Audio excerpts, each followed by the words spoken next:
Magandang araw! Ang ibabahagi ko ngayong araw ay tungkol sa ugnayan ng pasalita at pasulat na anyo ng berbal na komunikasyon. Ito ay under pa rin ang ikatlong linggo ng mabisang komunikasyon. Magbasa, makinig, matuto at magsaya.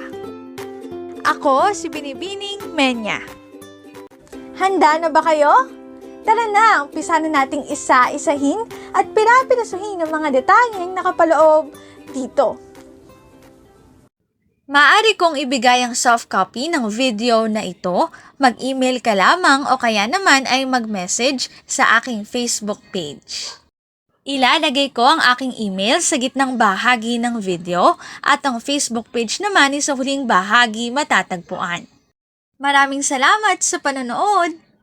Bago tayo magsimula sa ating bagong paksa ngayong araw, magbalik-aral muna tayo sa tinalakay natin noong nakaraang pagkikita.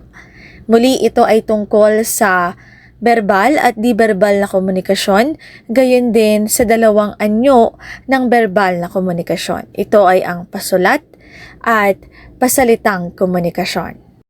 Para sa panuto, basahin ang bawat sitwasyon. Itaas ang card na sa tingin mo ay nagpapakita ng pangunahing anyo ng komunikasyon. Letter A ang pipiliin mo kapag ang sitwasyon ay pasalitang komunikasyon. Letter B naman kapag pasulat na komunikasyon at letter C naman kapag di-verbal na komunikasyon. Bilang isa, habang nagpapaliwanag ang guro sa klase, tumango ang mga mag-aaral at nagtanong ng ilang paglilinaw upang mas maunawaan ang aralin. Ito ba ay pasalitang komunikasyon? Ito ba ay pasulat na komunikasyon? O ito ay di-verbal na komunikasyon? Maaari niyong ilagay sa comment section ang inyong kasagutan. Bilang 2, nakatanggap ang mga magulang ng opisyal na anunsyo mula sa paaralan sa pamamagitan ng email tungkol sa pagbabago ng schedule ng klase. Ito ba ay pasalitang komunikasyon, pasulat na komunikasyon o di-verbal na komunikasyon? Muli, maaari niyong ilagay sa comment section ang inyong kasagutan. Bilang 3, sa isang presentasyon, walang sinabi ang tagapagsalita nang itaas niya ang hinlalaki upang ipakitang maayos ang takbo ng gawain. Ito ba ay pasalitang komunikasyon, pasulat na komunikasyon o di-verbal na komunikasyon? Bilang 4, sa isang online meeting, ipinaliwanag ng leader ang mga gawain ng bawat miyembro habang sabay na ipinakita ang presentasyon sa screen. Aling anyo ng komunikasyon ang higit na naging batayan upang maunawaan ang mensahe? Ito ba ay pasalitang komunikasyon, B. pasulat na komunikasyon o letter C. di-verbal na komunikasyon? Muli, maaari niyong ilagay sa comment section ang inyong kasagutan. Bilang 5, isang estudyanteng hindi nakapagsalita dahil sa kaba kaya isinulat niya sa isang papel ang kanyang tanong at ibinigay ito sa guro. Ito ba ay pasalitang komunikasyon, pasulat na komunikasyon o di-verbal na komunikasyon? Muli, maaari niyong ilagay sa comment section ang inyong kasagutan. Sa bahaging ito, tatalakay na natin ang paksa natin ngayong araw. Ito ay tungkol sa ugnayan at pagsasama ng dalawang anyo. Muli, balikan natin ang dalawang anyo na tinutukoy dito ay ang dalawang anyo ng berbal na komunikasyon. Ito ay ang pasalita at pasulat na komunikasyon. Bagaman magkaiba sa paraan ng paghahatid, ang pasalita at pasulat na komunikasyon ay kadalasang ginagamit ng magkatuwang. Kapag sinabi nating pasalita at pasulat, ito ay magkaibang anyo ng komunikasyon dahil kapag pasalita, binibigkas natin ang mga salita. Kapag pasulat naman po ay isinusulat natin ang mga salita. Kapag pasalita, ang ginagamit po natin ay ang ating bibig, gayon din ang ating pandinig. Kapag naman po pasulat, ang ginagamit naman po natin ay ang ating mata, gayon din ang ating kamay bilang panulat. Sinasabi po dito na kapag daw sabay nating ginamit ang pasalita at pasulat, mas madali para sa atin ipaliwanag ang ating ideya sa taong kausap natin. Dahil dito, mas madali nilang mauunawaan ang mensaheng gusto nating iparating. Para mas madali nating maunawaan ay naghanda ako ng halimbawa. Halimbawa, paghahanda sa performance task. Para sa pasalitang anyo, pinag-uusapan ng magkakagrupo ang kanilang roles at gagawin sa performance. Para naman sa pasulat, isinusulat nila ang script, schedule at mga gagawin ng bawat miyembro. Kapag ginamit natin ang pasalita at pasulat na anyo ng verbal na komunikasyon sa paggawa natin ng performance task o sa paggawa natin ng PETA, mas madali nating maiintindihan ang bawat detalye. Bago tayo magpatuloy, magkumustahan muna tayo. Ilagay sa comment section ang letter A kapag kailangan mo pa ng paliwanag. Letter B naman po kapag medyo malinaw na ngunit nais mo pang magsanay.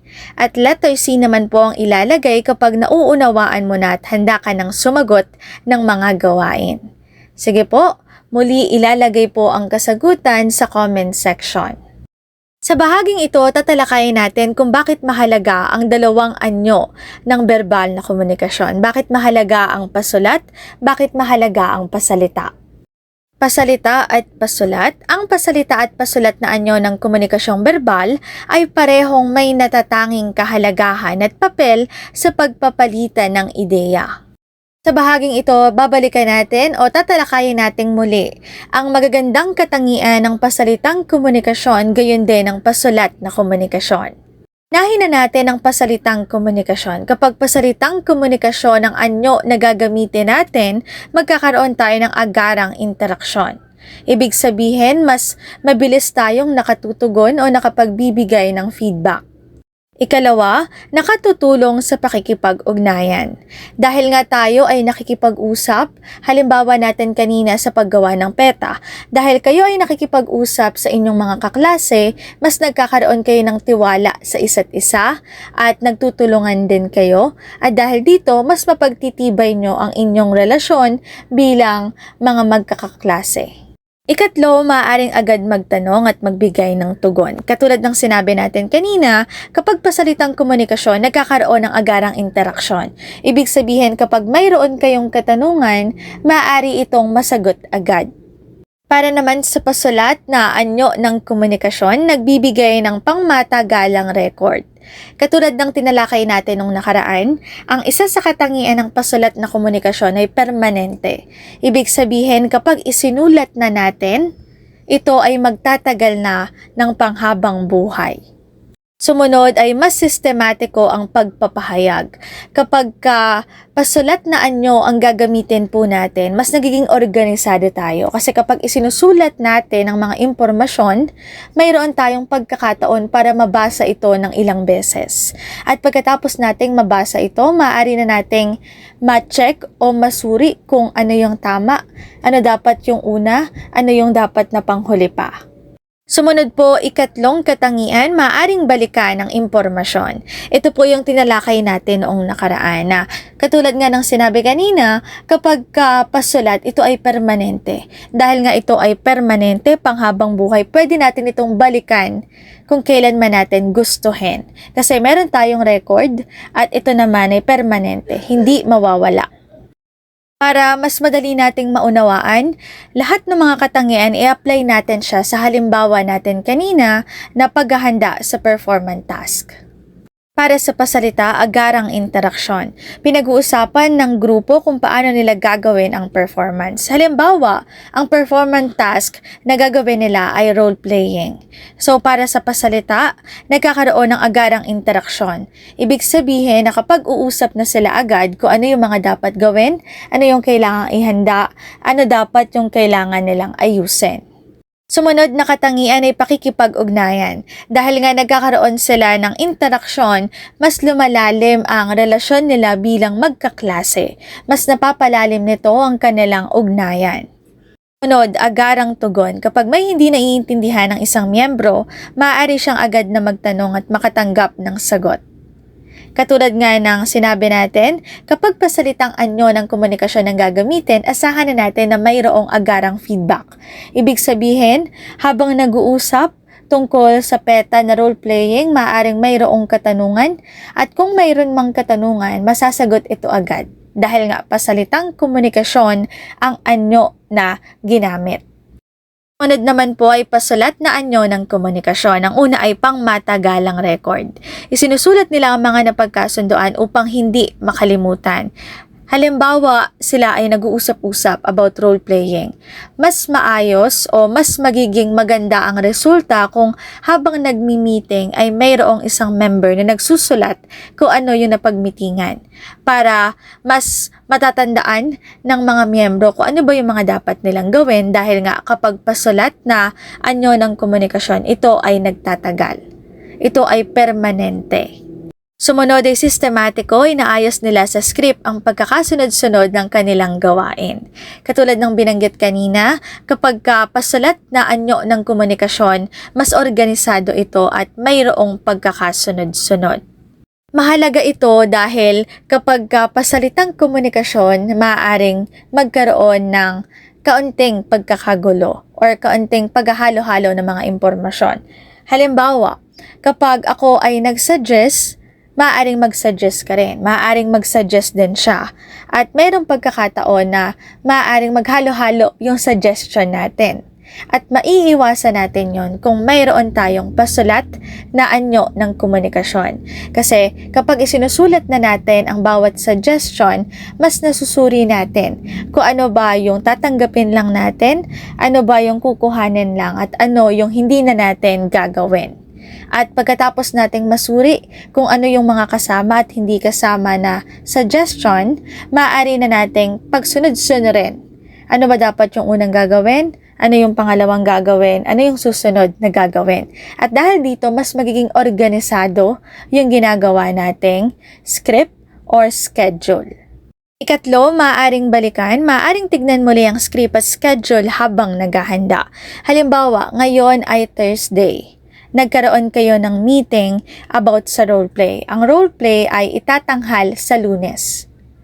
Ulitin natin, ngayon ay Thursday at ang roleplay na mabubuo ninyo ay itatanghal o ipepresent sa Lunes. Meron pong 3 araw bago mag-Lunes. Ito ang Friday, Saturday at Sunday. Ibig sabihin, bago mag-Lunes, maaaring makalimutan nyo yung mga napag-usapan nyo. At dito napapasok yung kahalagahan ng pasulat na anyo ng komunikasyon na kung saan kapag mayroon tayong pasulat na uri ng komunikasyon o meron tayong record, pwede nating balikan. Halimbawa, sa Lunes, bago magtanghal ng roleplay na nabuo natin, pwede nating balikan yung script na nagawa natin para i-refresh sa atin kung ano yung sasabihin natin, ano yung role natin, saan tayo pupwesto, at ano yung mga dapat natin gawin. Bago tayo magpatuloy, magkumustahan muna ulit tayo. Ilagay sa comment section ang letter A kapag kailangan mo pa ng paliwanag, letter B kapag medyo malinaw na ngunit nais mo pang magsanay, at letter C naman kapag nauunawaan mo na at handa ka nang sumagot ng gawain. Muli po, ilalagay po sa comment section. Para sukatin ang inyong natutuhan sa ating naging talakayan, gagawin natin ang pagpapahalaga 3.2, ano pa? Ang gawain ay pinamagatang kung ikaw ang magpapasya. Para sa panuto, basahin ang sitwasyon. Isulat ang desisyong gagawin mo at ipaliwanag.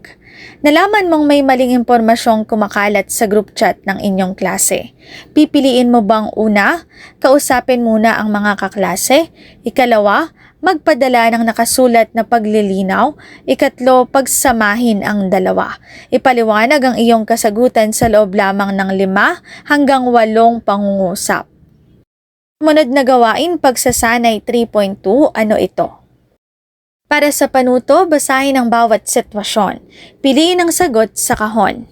Ang mga salitang nasa kahon ay pasalita, pinagsamang pasalita at pasulat, Bilang isa, nagsagawa ng pagpupulong ang Student Council. Matapos ang talakayan, nagpadala ang kalihim ng katitikan ng pulong sa lahat ng miyembro.